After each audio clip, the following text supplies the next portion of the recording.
maybe, just maybe, we'll get this thing working. All right, according to this, we're going to have a guest, if he can figure his end out. We've got 2 people watching. I'm texting. We'll see if we can't get this whole thing working. Either way, tonight's live chat brought to you by Rock God Brewing Company, Danville, Pennsylvania. You'll be glad to know we have officially, in a completely non-official way, renewed the sponsorship for 2022. Wait, is that the year that's coming up? 2022? Either way. All right. So hopefully young Zach can figure everything out. Javier, hello. Uncle Guns, hello, sir. Gabe, Colt, all my favorite folks are here. I am.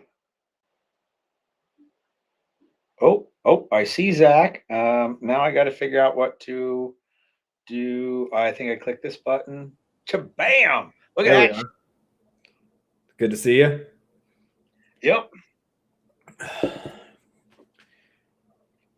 I think I figured it out. I was trying to get a link to my YouTube Definitive Training Solutions YouTube page, and I don't know what was going on with it, but it's definitely not on there, but that's okay. I just wanted to make sure I was able to get in. Well, we have all the time in the world to some other time figure out how to do the 7 types of streaming at the same time on everybody's page and shit. This is the first time I've even used to add a person. So I'm sure my 29 YouTube subscribers are horribly upset right now. So we'll figure it out eventually. All right. TJ, hello. Crystal, hello. Adam, Wade, Ghetto, I haven't heard from you in forever. Oh, Grasshopper, good to see you as well. Zach, I don't know if you can see any of the comments or if they show up on your screen anywhere. Yeah, I can see them. How do you tell how many people are in here? There's a little eyeball floating up I can see that says there's like 15 currently. Okay. Yeah, I can see the chat and I can see us, and you have some kind of a mountainous background, it looks like. Yes, that's a picture I took in Montana. Oh yeah, I forgot you all went out there. Yes, it was a grand old time. Yeah. You gonna move out there like everybody else is? Well, if I can figure out a way to convince Jen, yeah. Maybe there's a department store out there that needs managing. So funny story, when we were out there, because she manages a Marshalls, and Marshalls and TJ Maxx and a couple other companies are all the same company. And there's a TJ Maxx out there, and we stopped in it. And I was hoping that she would look around and be like, I could manage this place better than the current manager. And we just fucking off the current manager, and bam, we're in. Yeah, that's all it takes. So far, that hasn't been part of her plan. Oh. She did tell me if she doesn't have to ever work again, she'll move wherever I want. But yeah. Well. Let's see, Mike Liparachi, hello, sir. All right. Hey, Zach, Javier can't find flight control. Well, the way I find it is using those ammo search engine websites. Like I think it's gunbot.net, I think is one. And now you're going to pay high prices for it, or like in Javier's case, you're going to get it and it's not actually going to be in the box.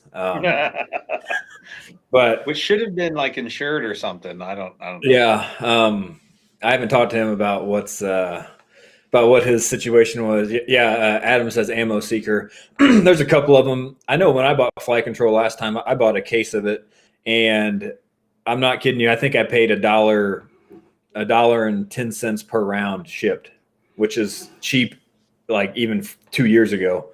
So you just have to kind of look around for it.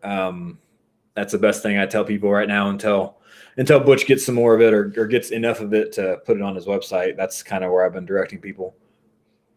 Yeah, the last time I got some from Becker's, like his own stash. Yeah. And he was like, bro, I don't have any. And I said, but I need some for a class. And he said, well, here you can have some of mine. And Yeah. I Well, don't think if it tells everybody you how gets much, that same. if it tells you how much I have, I gave 25 rounds away as a Christmas gift. So that's how good I was able to find it. So Nice. It was not to me, for anybody watching, it was not. because you'd have seen it up on fucking Ammo Seeker. $200 for a box of 25. I'd have Not just called guaranteed to get Javier and be held. like, "Hey man, send me that less bear and I'll hook you up with 25 rounds of flight I don't know. control." I don't know if it's Javier's less bear. I think I'd rather have the 25 flight control. Oh, you and me both. At least the flight control works. Yeah, it consistently does what you say it will do, regardless of the price. Oh, we're ripping on Javier too much. There's plenty of other things we can make fun of Javier about. That's true. Like the fact that he was sitting inside of a restaurant with a coat and a hat on eating chili when it was, like 50 degrees outside.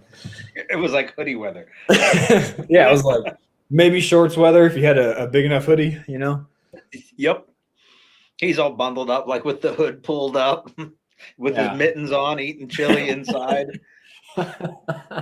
That's how I remember there being mittens. I don't. I mean, I'll be the first one to admit it was definitely cold during the class, but yeah, we were watching that when we walked in Moose's. I was like, is that him sitting there with the hat on, eating chili with his coat, with his little pom on top of the ski cap? He might even had like the face pulled down, so that it was just like the mouth hole and the eyes, like a Bulgarian fucking terrorist. Oh gosh, Javier says we are liars. No, there's actually a picture of it, Javier. I think someone took a picture of you wearing that get up eating chili. Oh man, I should have if I didn't. Man. Oh well. That was a good class, and that really was the only thing on my agenda to talk about as of like an hour ago, and then I scribbled down a couple of other notes. There's a bunch of folks here that didn't take that class, right? And they probably want to know how good it was. And this is how I explain it to everyone. Imagine getting Zach's awesome shotgun class, and I was there too. Well, I will say at least the second day, which is I think the part that would be most talked about. The second day there were several things in there on the second day that I wanted to put in my eventual 2-day shotgun class. I just wanted to kind of try them out first, and several of the things that we did on the second day exceeded my expectations as far as what I thought would happen. And with most shotgun I was classes, shocked.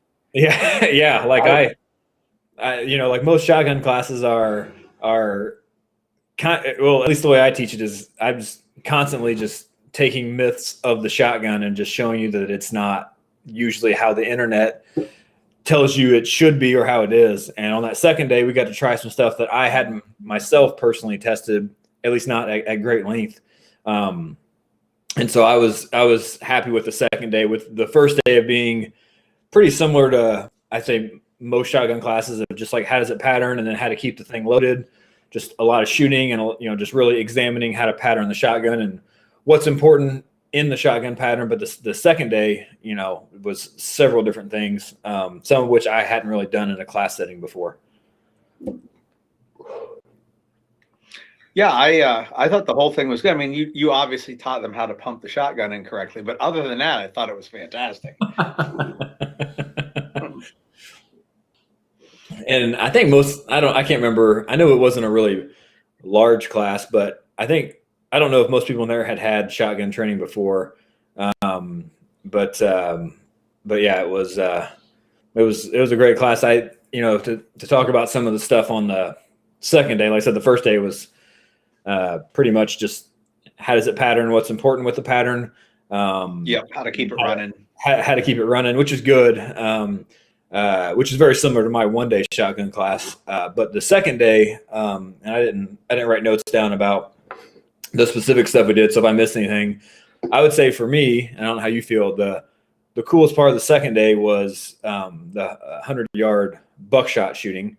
And it really and I kind of felt like that's what it was going to be, but I didn't think it would have that good of results with the subpar ammo that guys were using. Like I thought to achieve those kind of results, with buckshot at 100 yards, I was expecting everybody was going to have to run flight control.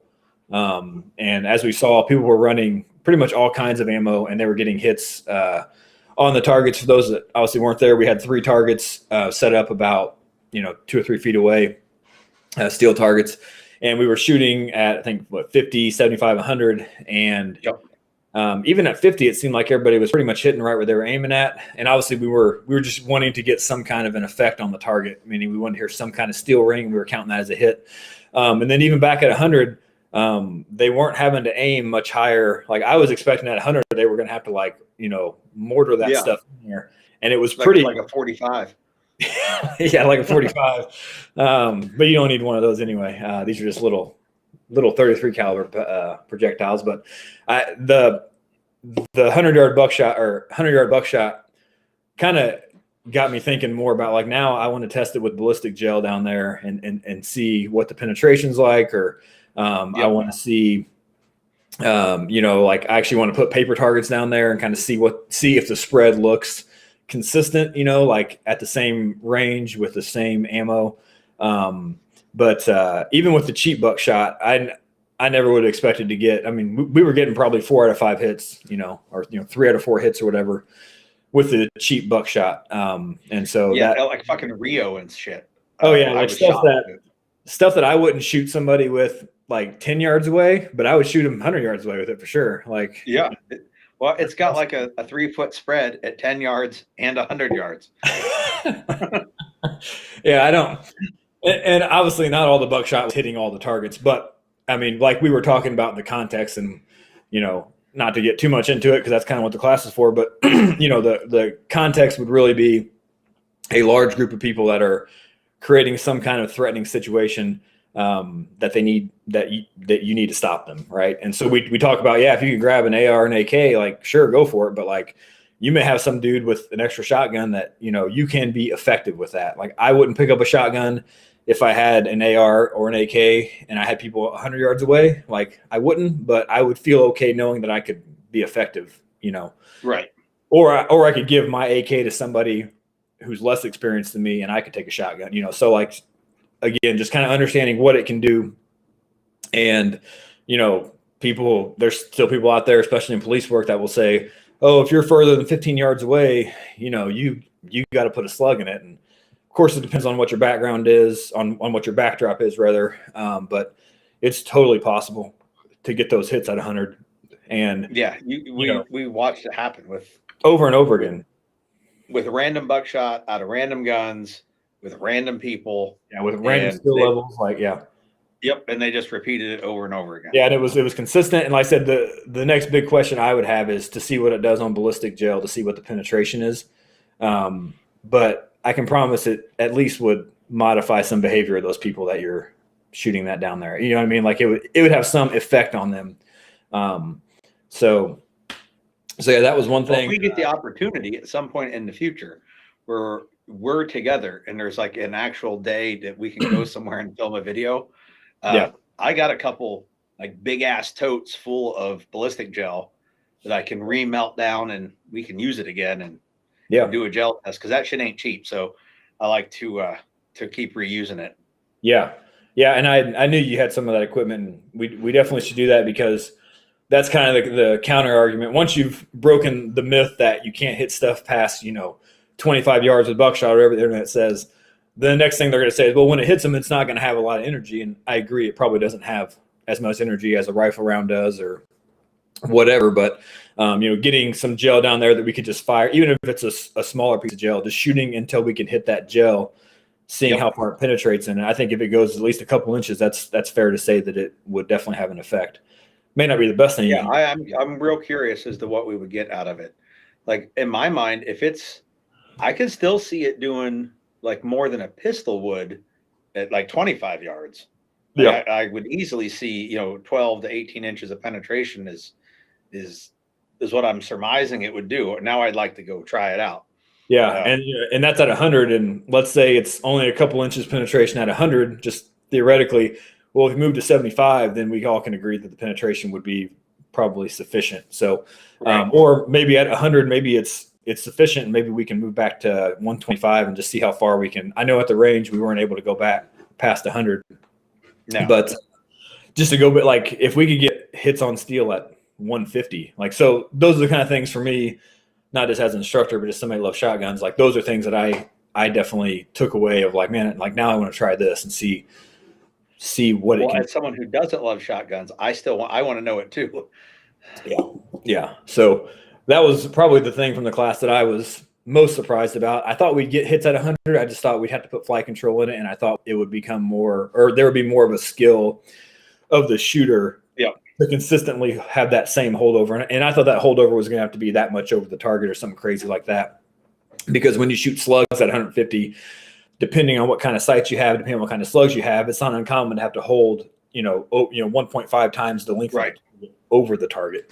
And I expected the same with buckshot, but I was proven wrong in my own mind. So those are my favorite kind of experiences, whether it be in class or not in class, is to be pleasantly surprised that I was wrong. Oh yeah, for sure. Yeah. And like the other thing I thought about after that test was something you've always said in your class. Oops, drop my clipboard. If like you've said in your class a lot about anything is like, you don't want someone to have to do that skill for the first time, like when they really have to do it. Right. So we all can agree that shooting buckshot at 100 or 125 yards, not something that most people are ever going to have to even consider, but especially with some of the things that are happening in the world nowadays. And like, I don't want that to be the first time somebody has a shotgun in their hand and think, I've got to do something with those people over there. And can this do it? So like whether they learn that from a YouTube video or learn it from hearing this kind of chat, or they learn it in class, those are the things that I want people to take away from it. I'd have missed, like if you just said, man, there's some dudes at 100 yards, here's this 590 and you got to blast them, I'd have shot over their heads. Oh yeah. Like maybe my cone, the bottom would have hit something, because I'd have thought, man, I got to fucking arc this thing in, and I was shocked. And that's what that's exactly what I was thinking too, was if I had to do that, especially if you would hand me Rio or, SMB or something, I would have that thing pointing, like I would have shot it over their head or, whatever. So anyway, that for me, I guess as an instructor, that was one thing that I picked up on that I really enjoyed, because we all kind of got to learn together. And then once we got to do it, we kind of got to build upon it and get some more reps in. And you can do it with cheap buckshot, which is great, because that's the kind of shooting that if you had to do it with flight control, if you had flight control, it would, get a little more expensive than the Rio or the SMB. Especially if your first 9 shots were going over the targets because you didn't know any better. Right. Yeah. Yeah. Because what are we going to do when the first one misses? Aim higher. Well, and like everybody, and everybody always asks, like, or they'll say, hey, I've got like 2 cases of SMB or 2 cases of Rio because I got it when it was like $60 a case or something stupid like that. And like, what should I do with it? And like, now I have a good answer. Like, this is one purpose that that you could do it. Like you said, I would take a 100-yard shot with SMB before I would willingly take a 25-yard shot with SMB, right? As far as if I'm trying to hit, one person versus a group of people. But, right. Like if someone's in a situation where they have a large number of people that are posing some kind of deadly threat, like that cheap buckshot may have a role there. So it's cool to see that. Yeah, I like that was my favorite part, really. Well, I mean, no, I guess my favorite part was I got to see you and a bunch of students that aren't my regulars, or some students that aren't my regulars or I haven't seen in a while. So like outside of the people, my favorite part was collecting some data on that. Yeah. Yeah. And obviously the people, especially in our little training circle, which we could argue is small in the grand scheme of things. Like it's always good to see people. And I got to meet, I don't know if that time I got to meet new people, but sometimes when I train with other people like Mike in West Virginia, like I'll get to meet some people that he knows real well. I don't know. So yep. And that was the other thing, that whole class, we had the 2 days of shotgun, and then we headed down to Mike's place in West Virginia and did entangled gunfighting. Yeah. Right. And I almost called it, or definitive. What the hell do you call it again? Entangled gunfighting. Yeah. Okay. I had to make sure. I was like, wait, the word definitive wasn't in there. That can't be right. Yeah. That's one of the few courses I don't have the word definitive in the name. There's got to be a way to squeeze it in somewhere. Anyway, The word definitive is silent. But that was also a good experience because there was everyone was new. Well, I should say everyone was new. Gary was not new, and my son Benjamin was not new, but like all those other people were new to me, and so that was new to me in a class setting at least, and so that was a good time as well. Although I hated the fucking 2 days of teaching, and now let's drive to another state. Yeah, well, and yeah, he's not as close as I thought. Well, I only know that the only thing I know about West Virginia is when I come home from Pennsylvania, it's the first stop after Maryland. So I don't know. And actually, it's funny. Last time we were when Mike was there helping me teach in Pennsylvania, I stopped in West Virginia at the first rest stop, and I get out to use the bathroom. And when I come out of the bathroom, Mike is there because he had stopped at the same rest stop because it was the first one after Maryland. Yep. So. But no, for me, it was kind of on the way home. I realized for some of you guys, it probably wasn't as much of a drive for, obviously, some of the people there. I think we had one guy from Jersey, and I forget that guy's name. I'm horrible with names. Remember, he was the one that had the Jersey permit and was explaining all the. Oh, like, yeah. But his employer, like he worked at a car mechanic shop. His employer had to sign off on it. They had a background check, like a mental health check. Remember, and he showed us the thing. Yep. So we had people from his employer had to verify that he would carry money in the course of his work. That's what it was. Yeah. His boss had to say he would carry money, and his boss had to do like a mental health background check. And he said a cop called him and was asking him why he needs a gun, and just so we had people from all over. And people like as he was talking, everybody stood around looking at him like. Yeah, well, when he said that, I was like, can I see it? Like, can I physically see the new? And it exists. Like, they do exist. Yeah. But it's like, he had to qualify with whatever gun he was carrying. Like, he couldn't just pick up a different gun one day. But people from all over, people with different skill levels. Like we had, one person there that didn't really know how to shoot at all. Like, he was a black belt in Brazilian Jiu-Jitsu, but like when it came time to reload the gun, he kind of looked at me and was like. And but like yep.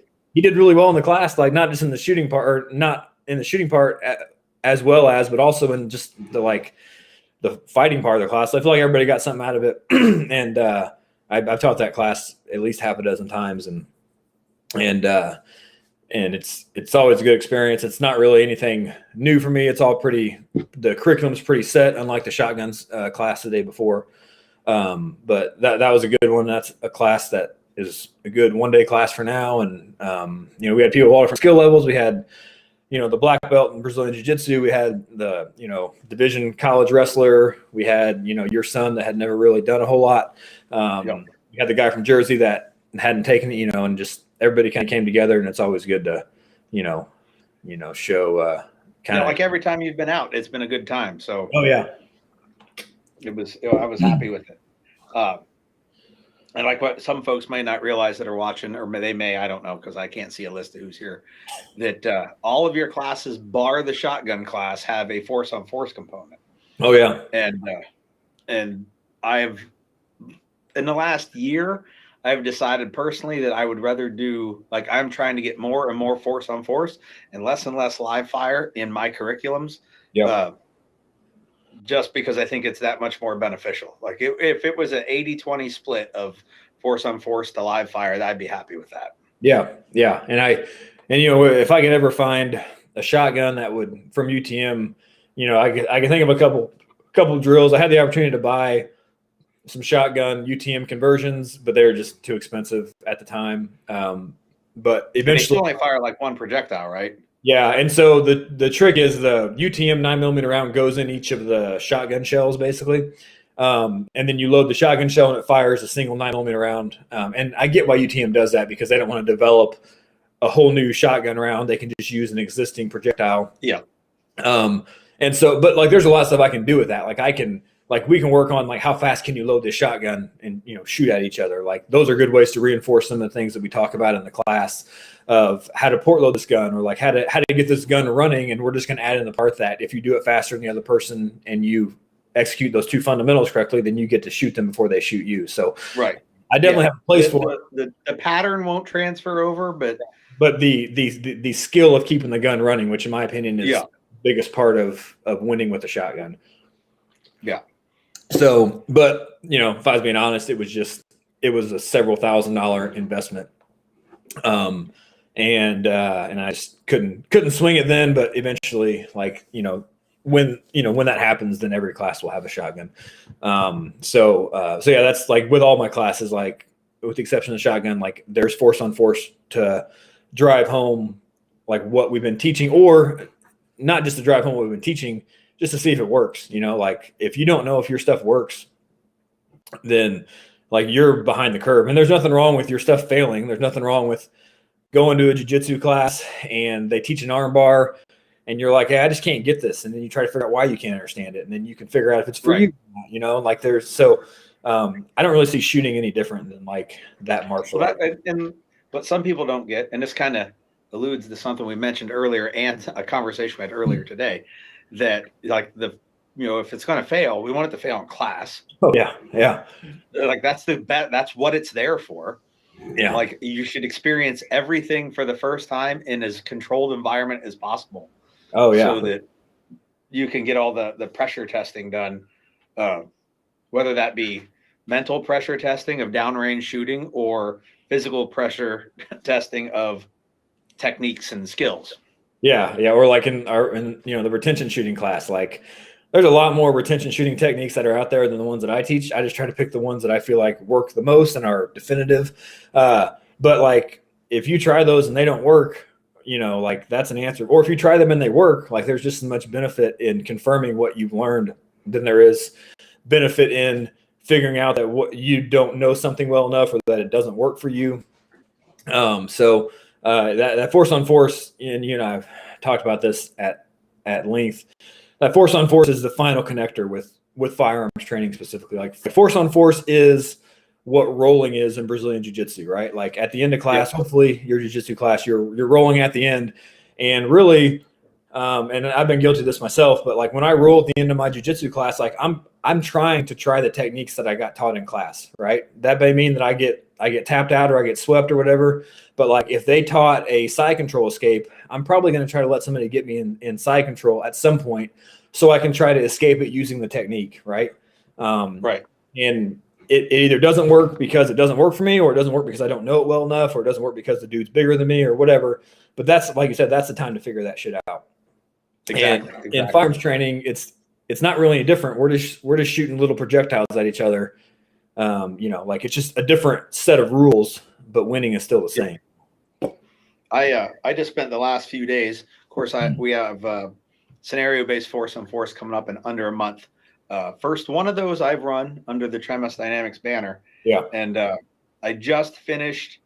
I got one more. I got to take some pictures for it, but I have a 11-page role player handbook. Yeah, sure. Because I thought I was like, as you know, force on force is critical to the training path.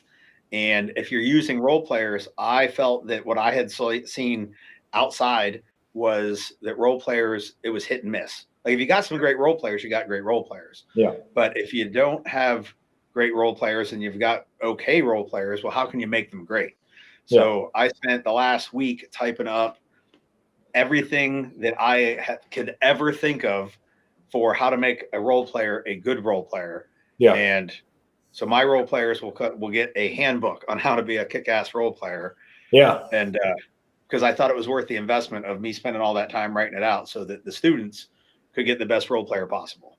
Yeah. And the role players could get the most out of role playing, because oftentimes they come just because, a place might offer them a free day of training if they'll come role play so that they don't have to, they can find role players. I was like, great, but what can we do so that they get the most out of it as well? Yeah. Yeah. And that's a topic that, like when I've used force on force, like I either use other students in the class, and the scenario usually isn't really dependent on the role player. Right.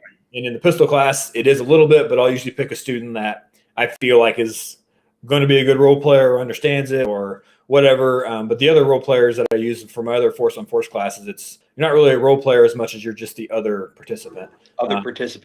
But and that's how, like the force on force I just did up at Nate's place. It's all student on student. Yeah. And we're, just pressure testing different techniques and tactics. And right. Yeah. Which is, in my mind, was easier to do because you didn't have to have role players. Like you didn't have to rely on having, a competent instructor in addition to yourself, because if you're running scenarios, an instructor is going to be with the student who's doing the scenario, and someone still has to be with the rest of the students. Right. So you need a second instructor who also needs to be pretty good at what he does, and then a pile of role players that need to be pretty good at what they do. And I was like, oh, it's way easier just to put student on student. You only need one instructor, but it only affects a certain part of the training. Like you can't get a lot of decision making going on when it's student on student because there's too many variables at one time. Yeah, and the vehicle scenario class I have, which is just vehicle force on force, it's like 6 scenarios. A couple of those are scenario based, but I intentionally made them very low involvement with the role player because I didn't want to have to control everything that he or she says or does. And then the other half of the stuff is really like skill based stuff. So it's like person walks by car, you shoot person in the legs, do it again. Like it's just that skill of doing one specific thing. And all the role player does for that one is they just walk in front of the car. So, but the other ones I intentionally tried to make it as easy as possible because you're right. Like you start getting into some of those more elaborate scenarios and those have their place, but I'm a firm believer, like you almost need a dedicated group of role players. Do nothing but role play for those scenarios. Because if you get into like some schools out there where they have these rotating, so-and-so shows up and so-and-so shows up, and you get some people that aren't in it for the right reasons, or they just don't have enough training to understand like what they're being asked to do. And so the class that I have that even has a hint of scenario based, I intentionally kept the scenarios very simple so that the role player could do it, and that I could rotate role players, and that I wouldn't rely so much on the role player doing, this thing or that thing. And if they do it wrong, it throws the whole thing off, kind of boxing. And I had at the last place I worked, I had a great role player. I had a couple good role players, but I had one fellow who I was fantastic. And I was like, oh, I can put a couple less experienced role players in there with Brady. And I think I froze up. I'm going to refresh. Yeah, I think you froze up. I can still hear you though. Yep. Oh, just me now. I'm like, oh shit. Oh, now I'm okay. Here we go. We're in the wrong sides now. That's all right. That's all right. I'll live with it. I'm like, I can put them in there with Brady, and Brady will make sure that in between scenarios, he's coaching them and talking to them, even though they're just the person in the corner screaming, he's got a gun or whatever. Yeah. It was great that he kind of mentored the newer role players so that they understood why he was doing what he was doing. Of course, he and I had plenty of conversations to get him to do the things I wanted him to do. And the problem is, like, now that I'm not working there anymore, I can still use him as a role player, except he's currently like stationed in Antarctica with the Coast Guard. Right. So I was like, oh, fuck, like, what am I going to do? And I don't have Brady. I got a bunch of people who have role played once or twice. So that's why I'm bringing in Paul Barlow is coming up from Tennessee to role play, and Nate's driving in from Illinois. So I got 2 pretty experienced role players. So hopefully that my mid-level role players will get some good coaching in the course of that day so that they can, step up and maybe fill that role the next time. Yeah. No, yeah. That's want to go back to the shotgun class. I wrote down a couple more things besides the 100-yard buckshot shooting. For those of you out there that know that I'm keeping track, I was able to slam 3 new shotguns into the ground, loaded with a dummy round.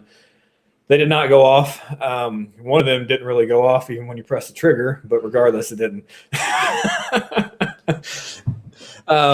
Which sucks because I really wanted that Turkish semi-auto to work, but it just didn't, and we got to call it what it is.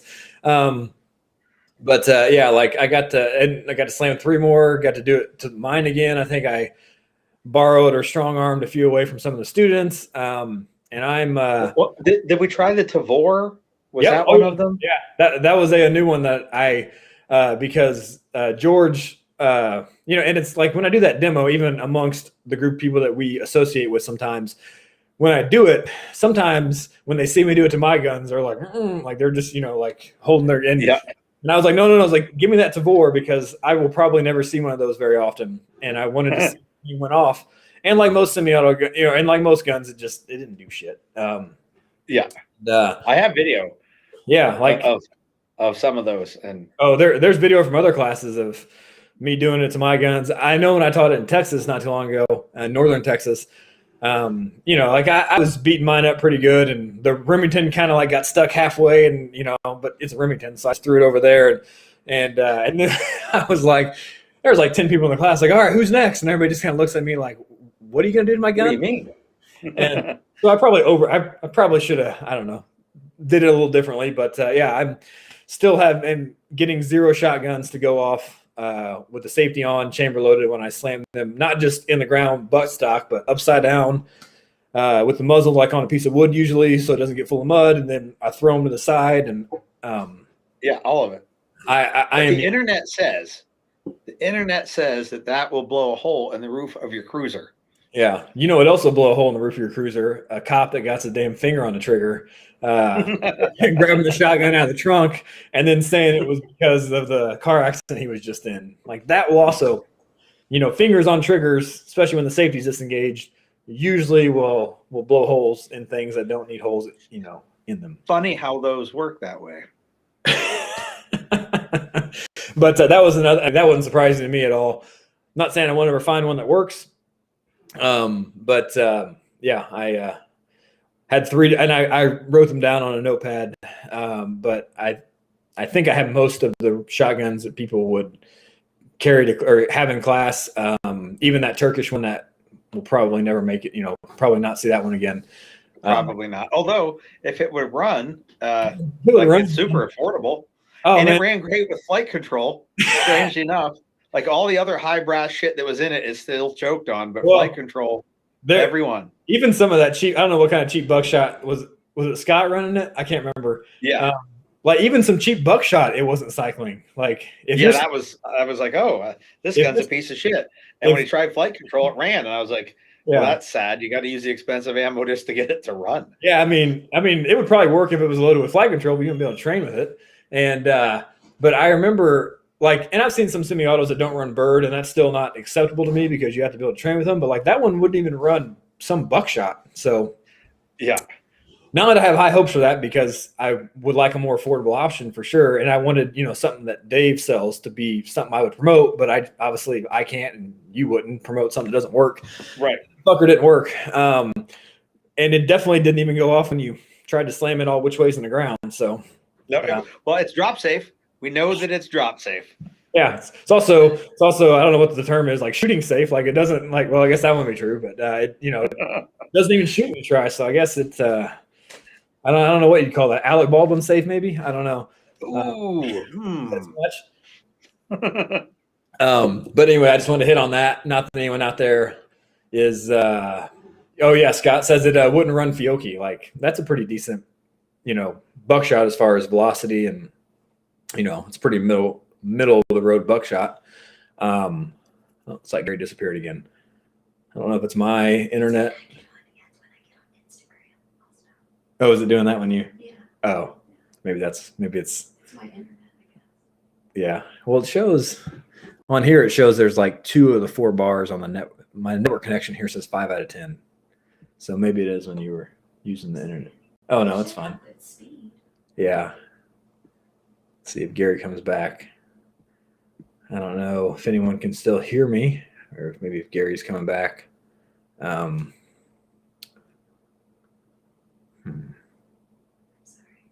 You're fine.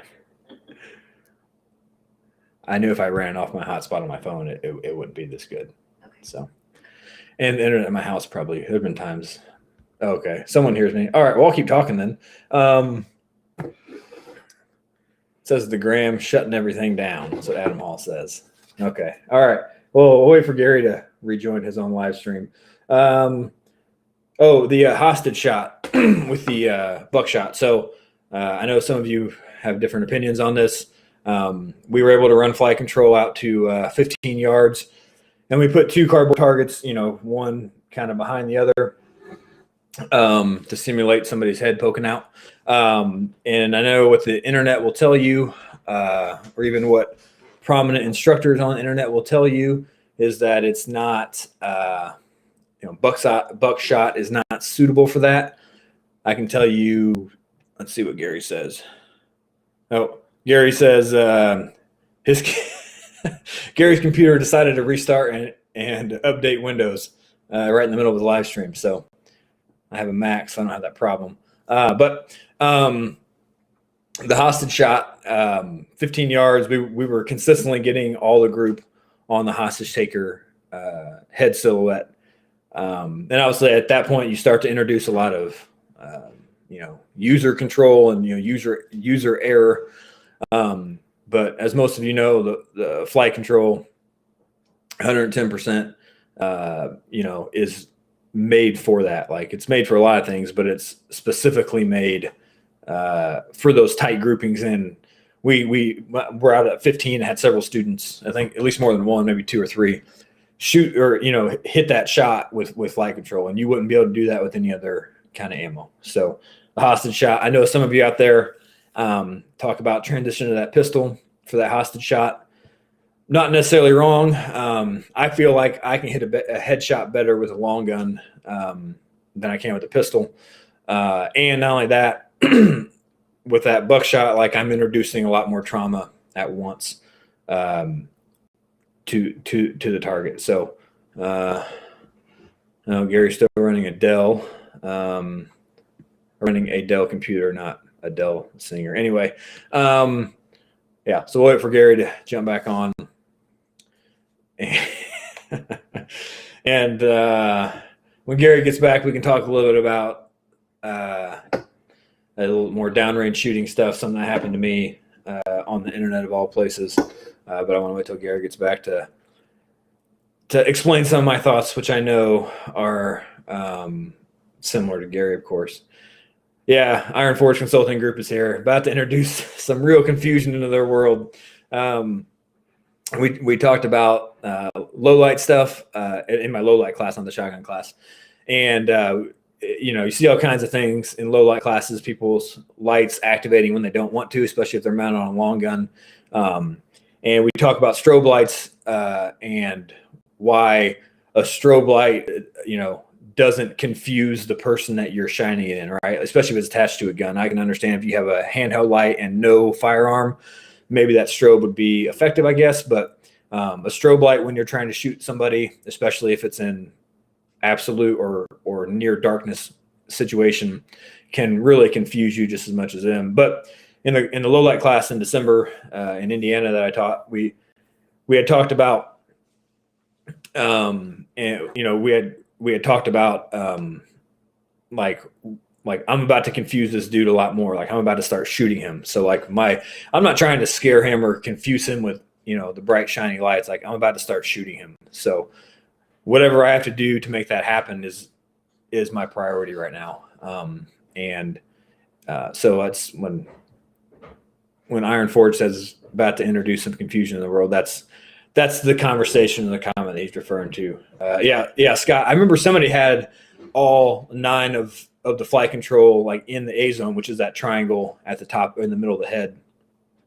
Yours were all in there. We had and again, that's kind of where you get into the shotgun, like how tight is your shotgun, So, but I think even a looser shotgun could still put, could put all of them in that A zone at 15, or at least all in the head.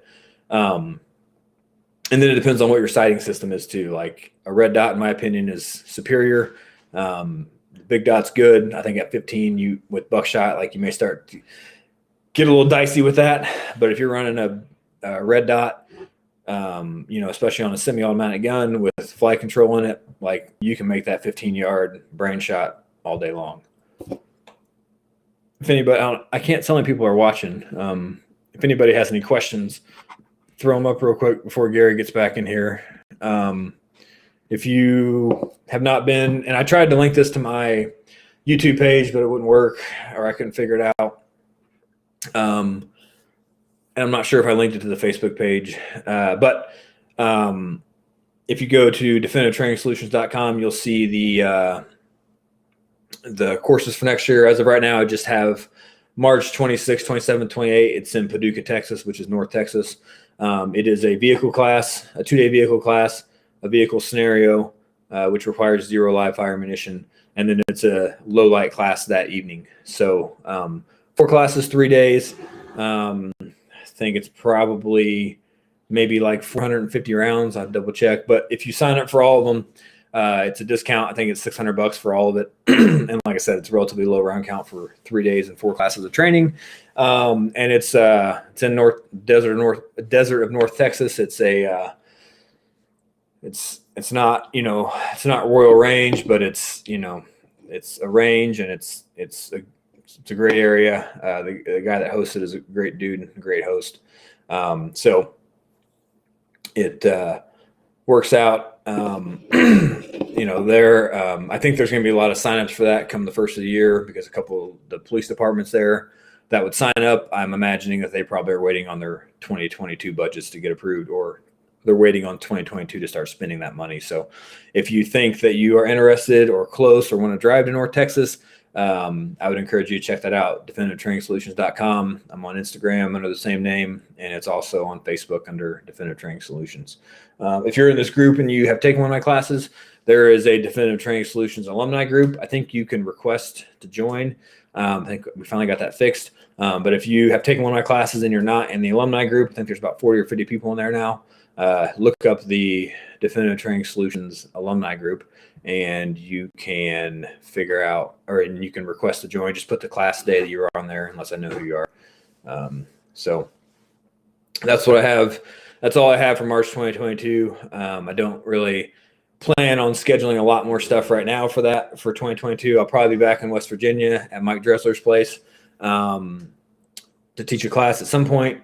But my 2022 schedule could be pretty limited based on the next few months and how some other things turn out. So, so that's what I got going on. Let's see. Gary's still not back yet.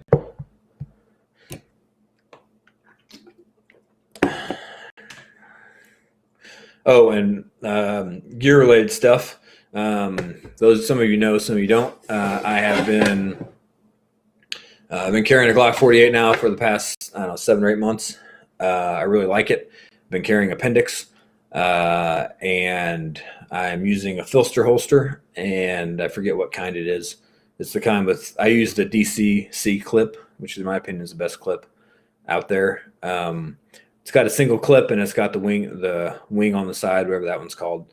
And also the good thing about the 48 is this holster will run the 43 or the 48, depending if I need a little more concealment or not. So I've been super impressed with the Glock 48. I got the shield mags, and I put Big Dot F8 sights on it, which I really like. And there is some kind of trigger, forget what it is. A buddy of mine put it on, but the trigger feels great too. So I'm just now seeing you doing Entangled Gunfight in PA again sometime. Couldn't make it. I just saw Flex and had that on there. Yeah, it depends. I've kind of burnt out a lot of Pennsylvania market, so it will be coming probably to West Virginia more likely than it's going to come back to Pennsylvania. But it's not on the schedule for next year. Like I said, next year might be a very limited schedule depending on some other things going on in my personal life. So it just depends. Yeah, so carry the Glock 48. What other gear stuff? Changed a bunch of gear stuff lately. I also got the Enigma holster, the Filster Enigma holster.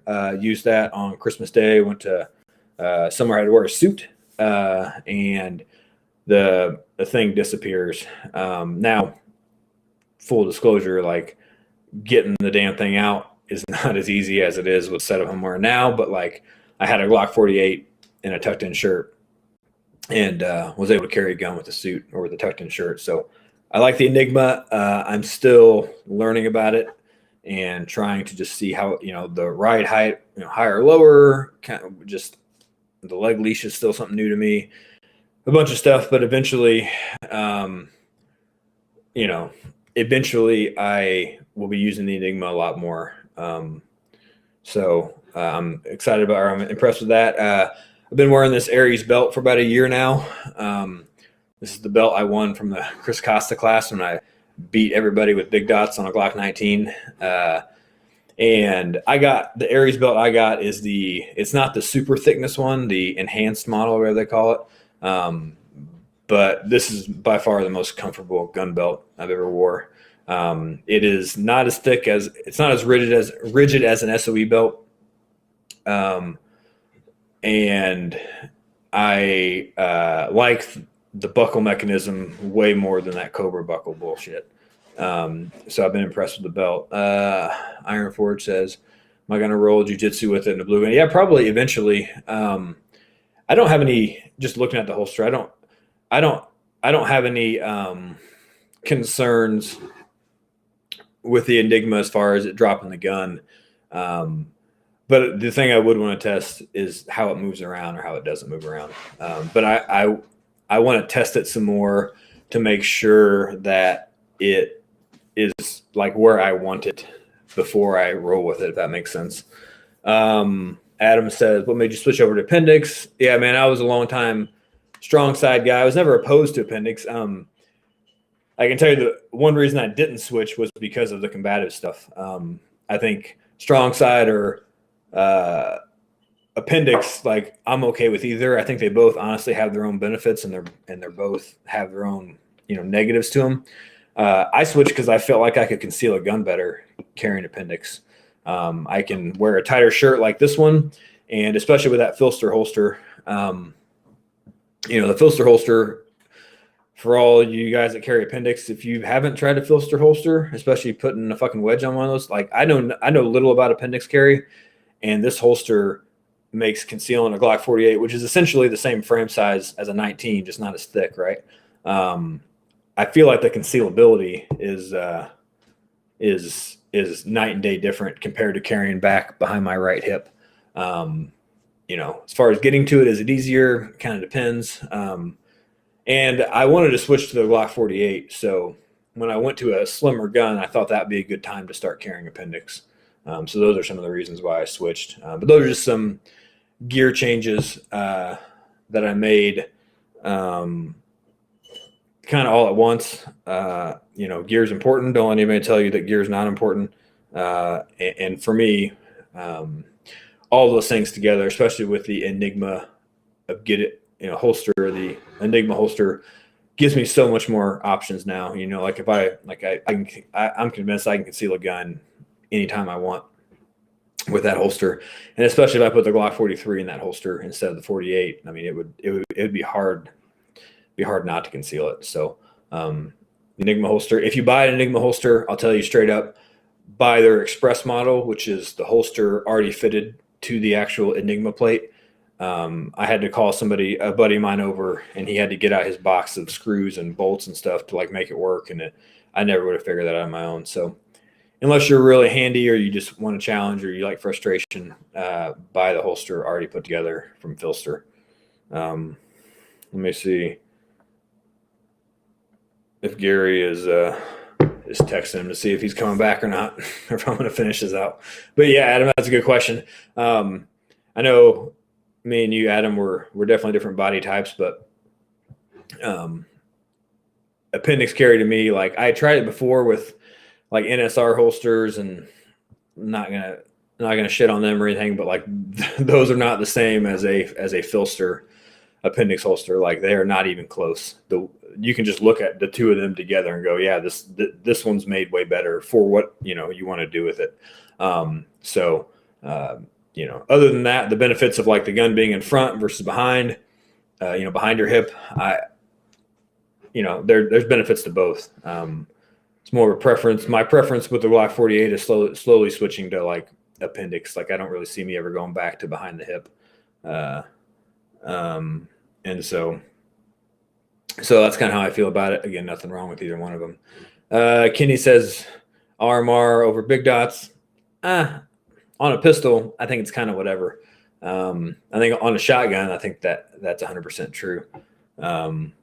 So again, little gear things we could debate about, but an RMR is definitely something that's that has its place for sure. Yeah, Adam, I've been talking to Carson a few times about my Enigma and just trying to ask him questions, and it's a cool system. The person I got my Enigma holster from didn't like it, and not Sure, it's not for everybody, but I think there's definitely that, and it depends what you're trying to conceal. I feel like a single stack gun in the Enigma, that's probably where it really shines as far as concealability.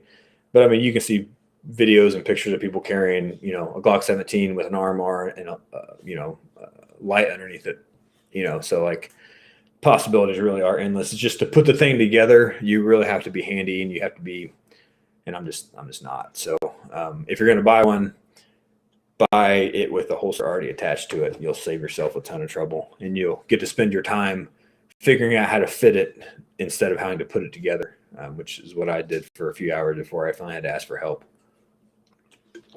So Gary says his computer's still updating. Any other questions? Another thing I want to talk about was what I wanted to wait for Gary to come back whenever he gets back. That's a topic that him and I made a video about, but some internet shenanigans happened, and I just wanted to bring it up again. The low light class I taught in December 5th in Avon, Indiana, which is just outside of Indianapolis. Had a great turnout. I think 13 or 14 students. Taught at an indoor range, which is not my preferred venue, but for low light, it actually works pretty well. It was good. We had force on force at the end. It was a shortened, I think it was a 5 or 6 hour class because we had time constraints with how long we could be on the range because they were going to rent it out, for the regular Sunday crowd. Other than that, it worked out pretty well. I don't know if anyone on here was in that class. Had a lot of new people, a couple of people who I knew personally, but I never taken a class from me. And I had, I don't know, 3 or 4 maybe, at least 3 or 4 that I had never heard of or, never talked to, didn't recognize their name. And it was it's a great group of students. It was a good time. I wish I could have done an entire day. In Texas, when I teach that class, we'll have more time because it'll be an outdoor range. We'll have to wait for it to get dark, but we'll have more time to continue to stay out there. And it's like most of my one-day classes. It's a very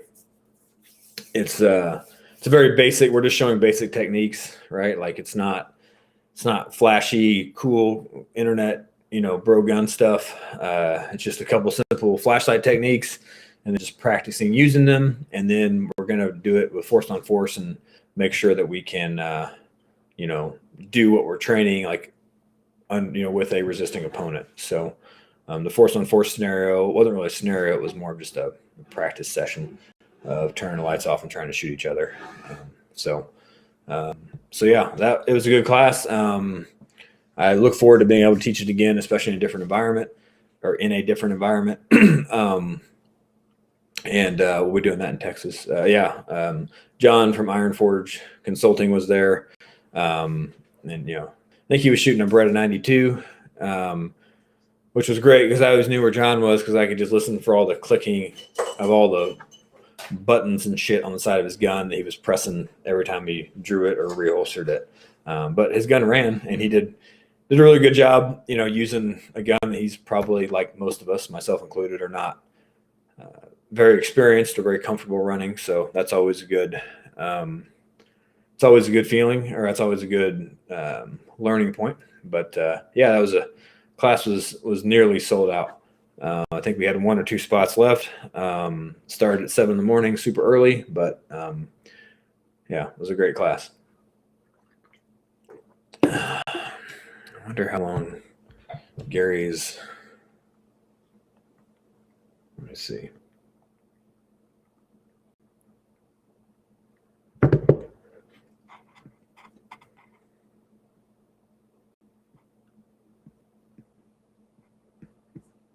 I can't see. Can someone tell me how many people are in here right now? I can't see that. I know earlier it was at 70. I don't see.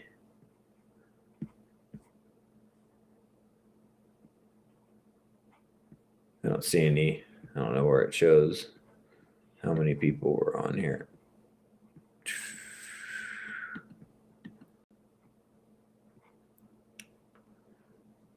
Okay. Okay. All right. That's fine. Maybe that person that said 70 was just messing with us.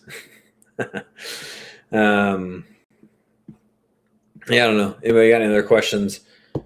I just texted Gary. I'm not sure how long his update is in the process of.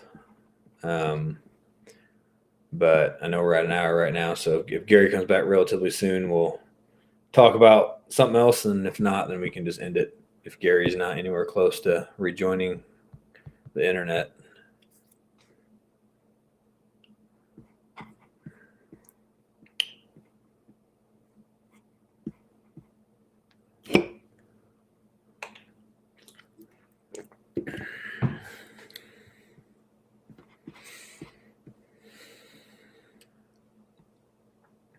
And there's a chance that in August, I might be able to make it out to Gary Mars or Trimus's muster. If I do, I'm not sure what I'll teach. I was kind of hoping something shotgun related if they have a long enough range. Might go over some of that long range buckshot shooting again, depending on the crowd and what other instructors are teaching, of course. But if things work out with my personal schedule that month, then I will definitely make it. I can't really commit right now. So I know the instructors that Gary told me he'd reach out to are a good group of people. I assume most of them will probably make it, but I'm not sure if I will or not as of right now. Anything else? Let's see.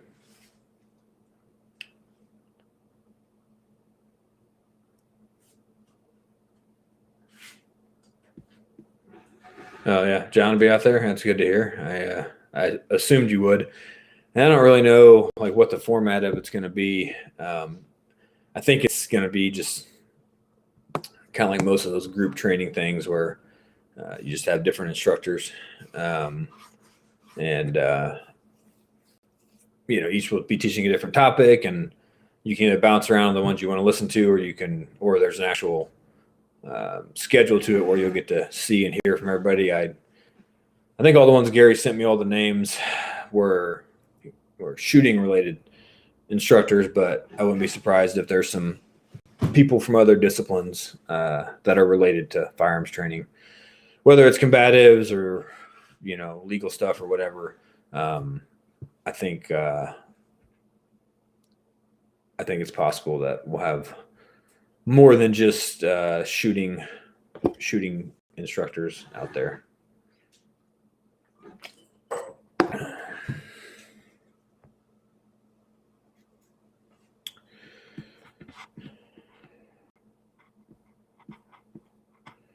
Yeah, Paul, I checked out that range you sent me. If it wasn't for the fact that I already knew somebody in West Virginia that has a range, and not only does he have a range, he has access to the police range, which is where we trained at for the Entangled class. I just don't think I'm big time enough to be teaching twice in West Virginia. Like I feel like if I can sell enough spots for a class once in West Virginia, that's probably all I'm going to be able to do right now. And his range doesn't have any fees or anything like that. And so, yeah, if I'm ever over there, I'll let you know. But chances are when I go to West Virginia, I'm just going there to teach at his range and then heading back, or heading to Pennsylvania on the way, or stopping in West Virginia on the way back from Pennsylvania. Well, Gary has not messaged me back. I don't know if I leave this, if it will shut it down or not. Let me check.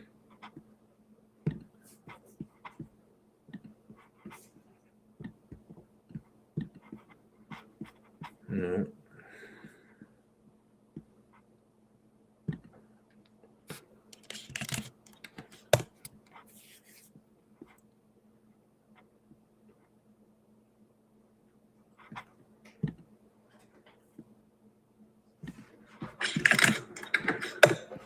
Oh, that's me. Yeah. All right. Well, I'm gonna jump off here. Appears that Gary is deep in the internet somewhere trying to figure out how his Windows computer works. But yeah, appreciate you guys, at least those of you that are still here. I'll try to jump on with Gary another time, and yeah, we'll see y'all later. Thanks.